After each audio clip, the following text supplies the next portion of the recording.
warahmatullahi wabarakatuh. Waalaikumsalam warahmatullahi wabarakatuh. Selamat pagi semuanya. Baiklah, hari ini terima kasih kepada teman-teman yang telah hadir pada hari ini untuk mengikuti presentasi yang akan kami jalankan pada hari ini. Judul materi kami adalah perkembangan gerak konseptual motorik. Perkenalkan, nama saya Becky Dansa, saya sebagai moderator. Ada juga Bagus Surya Permana sebagai materi, Alif Yulian Akbar. Selanjutnya ada Rita Erdian. Terus ada itu saya sendiri. Oke, terima kasih. Selanjutnya pembacaan materi kepada Alif Yulian Akbar, kepada saudara Alif. Saya persilakan. Baik, judul materinya adalah perkembangan gerak. Jadi yang pertama itu adalah apa itu gerak, yaitu pengertian gerak. Yang pertama, menurut Yanuar pada tahun 2019 yang menyebutkan bahwasanya gerak merupakan usaha manusia untuk memenuhi kebutuhan hidupnya dengan aktivitas. Manusia melakukan aktivitas bergerak disesuaikan dengan kebutuhannya. Aktivitas gerak manusia mulai dari gerak yang sederhana sampai dengan gerakan yang rumit dan kompleks menjadi elemen penting dalam kehidupan manusia. Lanjutnya, Abdul Jabbar pada tahun 2018 menjelaskan bahwasanya gerak merupakan suatu yang sangat penting bagi manusia. Dari begitu luasnya pembahasan tentang gerak tubuh atau studi gerak manusia, maka diperlukan adanya pembatasan. Pembahasan gerak dalam spektrum yang luas tergantung pada konteks, pola, dan tujuan. Artinya, suatu gerak jasmania untuk satu tujuan tertentu bergantung pada konteks dan prosesnya. Selanjutnya ada motorik sistem. Motorik sistem itu merupakan suatu sistem atau rangkaian yang terdiri dari saraf, tulang, dan sendi dan otot untuk menggerakkan tubuh kita. Selanjutnya ada proses terjadinya gerak. Nah, di sini kami memakai gambar. Sebagai contoh adalah otot bicep. Yang pertama itu terjadi adanya sel reseptor di kulit menerima rangsangan. Kemudian dilanjutkan stimulus yang menjadi pendeteksi diterima oleh saraf sensorik sebagai sinyal listrik. Kemudian yang ketiga, sinyal diteruskan ke sistem saraf pusat otak dan sumsum belakang yang sering juga disebut oleh saraf sensorik. Kemudian yang keempat, sinyal respon dari saraf penghubung dibantu oleh saraf motorik menuju efektor organ. Dan yang terakhir, otot bicep atau yang disebut juga efektor organ berkontraksi. Terima kasih. Kami kembalikan kepada Bex. Baik, terima kasih kepada saudara Alif yang telah membacakan materi. Selanjutnya materi kedua akan dibacakan oleh saudara Bagus Surya Permana. Kepada saudara Bagus, saya persilakan. Baik, kemudian saya akan melanjutkan materi selanjutnya, yaitu pengertian konseptual motorik. Seperti yang kita tahu bahwa perkembangan motorik itu sendiri berkaitan dengan keterampilan gerak.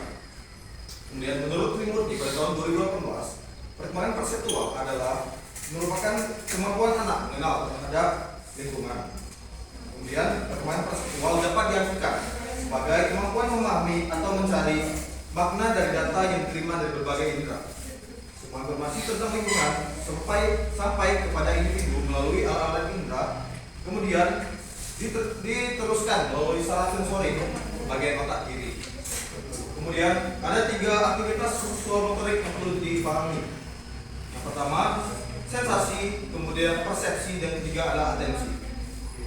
Selama masa kanak-kanak, seorang anak mengalami peningkatan yang dramatis pada keterampilan motorik kasar. Kemudian beberapa macam kemampuan fisik yang cukup nyata perkembangannya pada masa ini adalah kekuatan, keseimbangan, dan koordinasi. Kemudian proses terjadinya perseptual motorik. Proses terjadinya perseptual motorik melewati beberapa tahapan. Yang pertama, masuknya rangsang melalui saraf sensoris, kemudian perpaduan rangsang, penafsiran gerak, peningkatan gerak, dan sifat balik.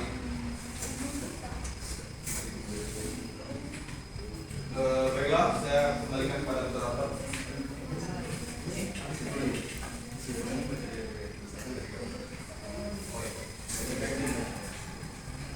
Selanjutnya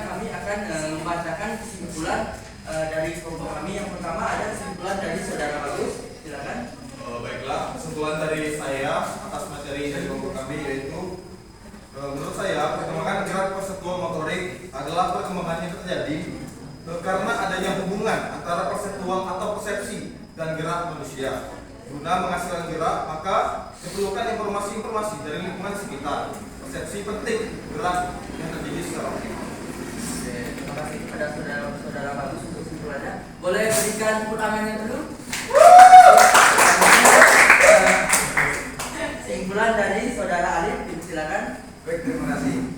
Kesimpulan dari materi kami adalah perkembangan gerak perseptual motorik adalah suatu proses yang terjadi pada manusia dalam beraktivitas, dan dalam proses tersebut kita mampu untuk mengelola semua indera yang kita punya untuk memahami kondisi alam sekitar kita.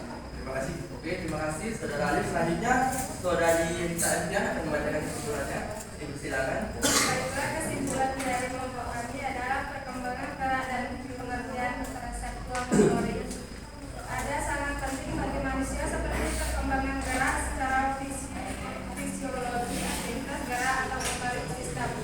Pergerakan diatur oleh saraf tulang, sendi, dan otot yang berbentuk saling mengikat dalam suatu kerjasama untuk melakukan suatu kegiatan dan pergerakan. Sedangkan pengertian perseptual motorik merupakan kemampuan anak mengenal terhadap lingkungan sekitarnya. Ya, terima kasih kepada saudari Rita Adrian. Selanjutnya kesimpulan dari saya sendiri, yaitu perkembangan gerak perseptual motorik adalah bagaimana kita harus mengenali perkembangan anak dari berbagai aspek yang ada. Selanjutnya, agar kita tahu bahwa anak memiliki masalah pada perkembangan dalam mengenali lingkungannya. Itulah tadi beberapa kesimpulan dari kelompok kami, dan saya harap teman-teman semua mengerti akan materi yang kami bacakan tentang pengertian perseptual, pengertian motorik, aktivitas perseptual, proses terjadinya motorik. Selanjutnya akan kami lakukan sesi tanya jawab, yang dimana akan ada 3 orang soal yang akan kami berikan, kami tampung maksudnya. Selanjutnya kepada teman-teman yang ingin bertanya dipersilakan. 3. Terima kasih kepada moderator. Faktor apa saja yang mempengaruhi perkembangan keterampilan gerak? Oke, terima kasih. Ya, silakan saudari Elsa. Baiklah, perkenalkan saya Aisyah dari kelompok 4 ingin bertanya. Jelaskan menurut kelompok kalian bagaimana cara melatih perkembangan gerak perseptual motorik anak usia dini agar tidak mengalami kekeraman. Oke, terima kasih saudari Elsa. Ya, silakan saudari. Assalamualaikum warahmatullahi wabarakatuh. Waalaikumsalam warahmatullahi wabarakatuh. Saya bertanya, jelaskan contoh perseptual, gerak perseptual motorik pada anak, tapi yang gangguan gerak perseptual motorik. Baiklah, selanjutnya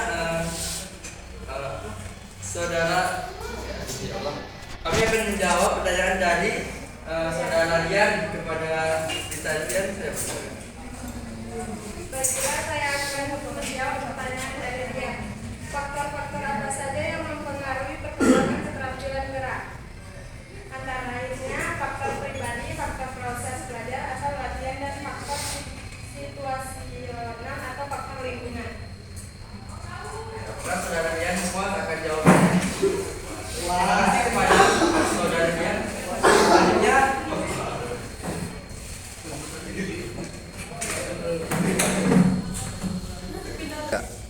selanjutnya kami akan menjawab pertanyaan dari Anissa kepada Bagus Surya Permana. Baiklah, assalamualaikum warahmatullahi wabarakatuh. Saya terima kasih kepada moderator yang telah mengizinkan saya untuk menjawab pertanyaan dari Alexa. Yang pertanyaannya adalah, jelaskan bagaimana cara melatih perkembangan gerak perseptual motorik anak usia dini agar tidak mengalami keterlambatan. Jawaban dari saya adalah cara untuk melatih perkembangan gerak perseptual anak usia dini adalah dengan cara memberikan latihan gerakan-gerakan yang mengarah pada kemampuan untuk memahami tubuh, yang mengarah memahami arah, memahami ruang, dan memahami tempo. Aktivitas-aktivitas tersebut bisa dilakukan dalam bentuk permainan.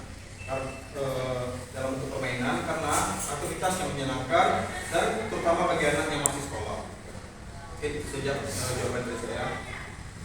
Baik, terima kasih kepada saudara Bagus atas jawabannya. Apakah saudara-saudari Anissa paham akan jawaban dari Bapak kami? Terima kasih.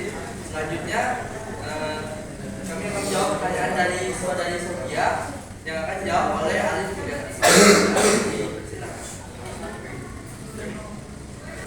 Baiklah, saya akan menjawab pertanyaan Sophie, yaitu berikan contoh gangguan perseptual motorik pada anak. Sebelumnya saya kembali menjelaskan bahwasanya perseptual motorik itu adalah kemampuan manusia untuk mengenali lingkungannya menggunakan sistem motoriknya sendiri. Artinya minus dari anak yang tidak mempunyai perseptual motorik adalah dia tidak dapat memahami lingkungan sekitarnya dengan baik dan benar.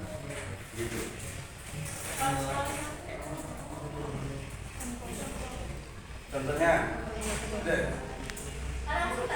Contohnya keterlambatan mendapatkan informasi dari orang tuanya, mendapatkan pengajaran, mendapatkan sebuah tangkapan di matanya, pendengaran dan lain-lain. Gitu. Terima kasih pada saudara Alif atas jawabannya. Apakah saudari Sofia puas akan jawabannya? Terima kasih.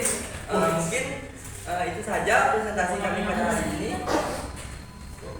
Saya ucapkan terima kasih. Wassalamualaikum